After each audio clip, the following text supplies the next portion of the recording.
নমস্কার বন্ধুরা, সবাই কেমন আছো? আশা করছি সবাই খুব ভালো আছো। Welcome back to my channel. এখন বাজে হচ্ছে 3:30। আমি খেতে বসবো। প্রায় মাঝে মাঝে আমাদের দেরি হয়ে যায় খেতে বসতে। তো আজকেও সেরকম দেরি হয়েছে। শুধুমাত্র ছেলেকে নিয়েই দেরি হয়ে যায়। আমি ধরলে, দিদিভাই ধরলে, এরকম করতে করতেই না আমাদের দেরি হয়ে যায়। এখানে দেখো, আমার ছেলে খেলা করছে, খেলা করতে না করতে না না পড়ে না গেছে। এটা তোমরা ভেবো না যে ওর মাথাতে কিচ্ছু খুব হয়নি চোট লেগেছে। বাবা। একদমই লাগেনি। ও নিজেকে সে ঠিক মানে নিজেকে সামলে নিয়েছে। এখানে যে খেলনাটা না আছে, এটা কিন্তু ও নিজের অন্নপ্রাশনেই পেয়েছিল, এই যে পুতুলটা, টেডিটা। তো এই টেডিটা না আমি চেয়ারে রাখি, তোমরা তো দেখেছো।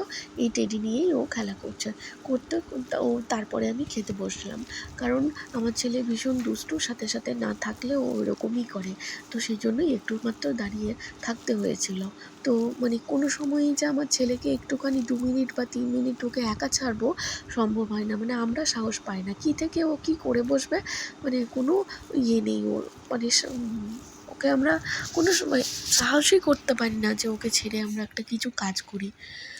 তো যাই হোক, দুপুরে খাওয়া দাওয়ার পর বিকেল এখন বাজে হচ্ছে 5:15-20 এরকম হবে। ছেলেকে নিয়ে একটুখানি বাইরে বেরোতে হয়, প্রত্যেক দিনই বেরোই। এর আগেও আমি একবার ভিডিও করেছিলাম।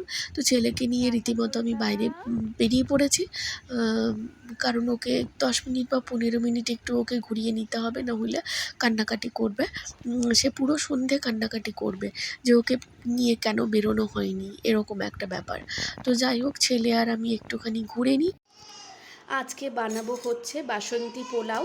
আমরা বাসন্তী পোলাও মেনলি গোবিন্দভোগ চাল বা আতপ চালের করে থাকি, কিন্তু আজকে আমি বানাবো হচ্ছে বাসমতি চালের বাসন্তী পোলাও। বাসমতি চাল দিয়েই কিন্তু আজকে বানাবো। আমি বাসমতি চালের বাসন্তী পোলাও আগে খাইনি। আমি খেয়েছি আমার ছেলের যখন অন্নপ্রাশন হয়েছিল, তখন আমি কিন্তু বাসমতি চালের পোলাও খেয়েছিলাম, বাসন্তী পোলাও। তো খেতে কিন্তু খুব ভালো হয়েছিল। তখনই আমি ভেবে রেখেছিলাম যে এরপর যখনই আমি বাসন্তী পোলাও করব, তখনই কিন্তু আমি বাসমতি চাল দিয়েই করব। আমি আগে আগে যখন খেতাম তখন কিন্তু গোবিন্দভোগ চাল দিয়েই করতাম। তো চলো। আর বাসন্তী পোলাও করতে গেলে কিন্তু পরিমাপের কিন্তু খুব একটা গুরুত্বপূর্ণ বিষয় ধরে নিতে হবে। তো এখানে আমার চালটা 500 গ্রামের মতো আছে, 500 গ্রামই আছে, মতো না। তো এখানে আমি এই যে গ্লাসটা নিয়ে নিয়েছি, পুরো 1 গ্লাস ভর্তি হয়েছে। আর এখান পর্যন্ত যে সেকেন্ড দাগটা আছে, এখান পর্যন্ত কিছুটা আছে। তো আমি ততটাই কিন্তু জল ব্যবহার করব, ডবল কিন্তু জল ব্যবহার করব। ঠিক আছে? তো চলো, ভালো করে চালটা ধুয়ে নিই। যে এই যে পাউডার থেকে, সেই পাউডারটা কিন্তু খারাপ। সেই জন্য ভালো করে চালটা ধুয়ে নিতে হবে যতক্ষণ না জলটা পরিষ্কার একটা জল বেরোচ্ছে। তো চলো, চালটা ভালো করে ধুয়ে নিই, তারপরে কি করতে হবে না করতে হবে আমি তোমাদেরকে পুরো ভিডিওটা কিন্তু আজকে শেয়ার করব। বাসমতি চালটা কিভাবে আমি পোলাও করছি, বাসন্তী পোলাও, সেটাই আজকে শেয়ার করব। 10-12 বার জলটা পাল্টে পাল্টে আমি চালটা ধুয়ে নিলাম। আমি কিন্তু অনেকটাই ধৈর্য ধরে চালটা পরিষ্কার করে ধুয়েছি। তো তারপরে ধোয়ার পর এরকম একটা বড় মতো একটা ছাঁকনিতে এরকম করে চালটা স্প্রেড চল করে আমি ঘুমোবি। শুকনো হতে দিয়েছি। এরপর ছেলেকে ঘুম পাড়াবো। চল সেজন্যই ঘুমোবো। ছেলেকে নিতে চল। আসলাম বাবার কাছ থেকে। ওকে চলো দেখি ঘুমু যদি ঘুম করবে। পাড়াতে পারি। ঘুম পাড়ালে চলো। অনেকটাই কাজ হবে। দেখা যাক, ও কিন্তু চলো। খেয়েছে, খাওয়ার পরেই ওকে ঘুম পাড়াবো। তো চলো, দেখি যদি ওকে ঘুম পাড়াতে পারি। যদি পারি তাহলে আমার জানবো, ভাগ্যের ব্যাপার। প্রচণ্ড মাথা দুষ্টু, জানো তো, কই? একটুও মাথা শান্ত থাকে কই? না। মাথা। সবসময় দুষ্টুমি করে বেড়ায়। তো যাই হোক, বাচ্চা মাথা তো কই? বাচ্চা তো চোখ দুষ্টুমি কই? করবেই, কিন্তু চোখ মায়ের কই? ধৈর্য একদমই হারিয়ে যায়। চোখ। চাল থেকে জলটা ঝরে যাওয়ার পর আমি একটা জায়গাতে চালটা নিয়ে নিলাম। এরপর আমি চালটা ঘি এবং ফুড কালার দিয়ে ম্যারিনেট করব। তো নিয়ে নিলাম ঘি। ঘি আমি কিন্তু এখানে 2 থেকে আড়াই চামচ ব্যবহার করেছি। আর এখানে ফুড কালার 1 চিমটে ব্যবহার করেছি। 1 চিমটেই এনাফ। ভালো করে এটাকে চালটা চামচ দিয়ে মাখিয়ে নিতে হবে। ঘি আর ফুড কালারটা চালের মধ্যে ভালো করে মাখিয়ে নিতে হবে। মাখানো হয়ে গেছে।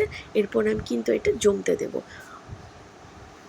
এই যে দেখছো, অনেকক্ষণ জমার পর ফুড কালারটা কি সুন্দর একটা রং ছেড়েছে। তো এখানে আমি একটা কড়াই গরম করে ফার্স্টে আমি কাজু বাদাম আর কিশমিশটা ভেজে নেব। মোটামুটি আমি আন্দাজ মতো 25 গ্রাম কাজু বাদাম এবং 25 গ্রাম কিশমিশ আমি ব্যবহার করছি, নিজের আন্দাজ মতো আমি নিয়ে নিয়েছি। তো এখানে কাজু আর কিশমিশ আমি একটু বেশি করেই নিয়েছি, যেহেতু বাবা মানে শ্বশুরমশাই একটু কাজু বাদাম এবং কিশমিশ খেতে ভালোবাসেন। সেজন্য আমার হাজব্যান্ড বলে যখনই পোলাও করবে একটুখানি বেশি করেই নেবে, বাবা ওইগুলো একটু খেতে ভালোবাসে। সেটাই আর কি মনে রেখেছি। তো সেজন্যই নিচ্ছি। আর আজকের রান্নাটা পুরো কিন্তু আমি ঘি দিয়েই করব। মানে আমি বলতে চাইছি যে আজকের বাসন্তী পোলাওটা আমি পুরো ঘি দিয়েই রান্না করব। তো এখানে আমার সব ভাজা হয়ে গেছে, একটুখানি লাল লাল হয়ে গেছে, লেগে গেছে, আমি একটু জায়গা থেকে সরে গেছিলাম। তো ওগুলো ভাজা হয়ে যাওয়ার পর আমি আবার ঘি দিলাম। আর আমি ওইদিকে কিন্তু ম্যারিনেট করার সময়ও ঘি ব্যবহার করেছি। তো এখানে অল্প একটু ঘি নিলাম, তারপরে চালটা আমি দিয়ে দেবো। এরপর চালটা দেওয়ার আগে আমি 3টে তেজপাতা টুকরো করে দিয়ে দিলাম, যাতে গন্ধটা ভালো ছড়ায়। এখানে এলাচ, দারুচিনি এবং লবঙ্গ দিয়ে দিচ্ছি। তারপরে একটুখানি হালকা ভাজা ভাজা হয়ে গেলে চালটা দিয়ে দেবো।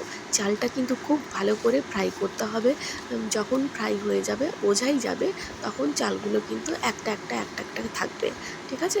দেখলেই চালটা বোঝা হয়ে যাবে যে ফ্রাই হয়ে গেছে। তো সেরকম মতো চালটা ফ্রাই করতে হবে। চালটা ফ্রাই করতে কিন্তু অনেকটাই টাইম লাগে, প্রায় মোটামুটি 10 মিনিটের মতো লেগে যাবে। এই যে চালটা দেখো ফুড কালারটা কীরকম কালার চলে এসছে। চালটা দেখে মনে হচ্ছে খুবই অল্প, কিন্তু 500 গ্রাম চাল আছে। আর আমি তো পরে ভয়েস দিচ্ছি, তোমাদেরকে বলে রাখি খেতে অপূর্ব হয়েছিল। মনে হচ্ছে যেন ভোগের বাসন্তী পোলাও খাচ্ছি, অসাধারণ হয়েছিল। কম্বিনেশনটা খুব ভালো হয়েছিল, চিকেন কষা আর বাসন্তী পোলাও। এখানে আমি কিন্তু গরম জল ব্যবহার করেছি, আমি গ্লাসটা তোমাদেরকে দেখালাম, গ্লাসের মাপ নিয়ে আমি কিন্তু জল দিয়েছি। আবার যদি আমার জল প্রয়োজন হয় তাহলে কিন্তু সেরকম আমি গ্লাসের মাপই কিন্তু ব্যবহার করব। তো গ্লাসের মাপ ছাড়া কিন্তু বাসন্তী পোলাও হয় না। ঠিক আছে? যে যেরকম মাপ নেবে সে সেরকম মাপেই কিন্তু জল দিয়ে বাসন্তী পোলাও করা যায়। মানে বেশি জল দিলে কিন্তু একদম ঘেঁটে হয়ে যায়। তো যাই হোক, এটা আমি কিন্তু এবারে নুন চিনি দুটোই ব্যবহার করব। ফার্স্টে আমি নুনটা দিয়ে দিচ্ছি, তারপর চিনিটা ব্যবহার করব। তো নুন চিনি ভালো করে কিন্তু মাখিয়ে নিতে হবে, যাতে খাওয়ার সময় দানা দানা না লাগে, মুখে লাগলে কিন্তু খারাপ লাগে খেতে। এখানে কিন্তু আমি 2 চামচের মতো আমি চিনি ব্যবহার করছি, খুব একটা বেশি চিনি দেব না। হাজব্যান্ড বলেছে যে বাবার খেতে অসুবিধা হবে, বাবার যেহেতু সুগার আছে সেই জন্য। তো ফাইনালি মানে রান্নাবান্না এখন চলছে, রানিংয়ে চলছে। এখানে কিন্তু কাকিমা মাংস রান্না করে দিয়ে চলে গেছেন। উনি বলে গেলেন যে একটুখানি মাংসটা টেস্ট করে নেবে, নুন চিনি ঝাল এগুলো সব কিছু দেখে নেবে। সেই জন্যই আমি একটু মাংসটা চেখে দেখছি যে ঠিকঠাক হয়েছে কি না। না হলে তো খাওয়ার সময় নুন লাগতে পারে বা ঝাল এরকম কিছু লাগবে বলেই আমি টেস্ট করছি। আর এখানে আমরা বসে বসে গল্প করছি।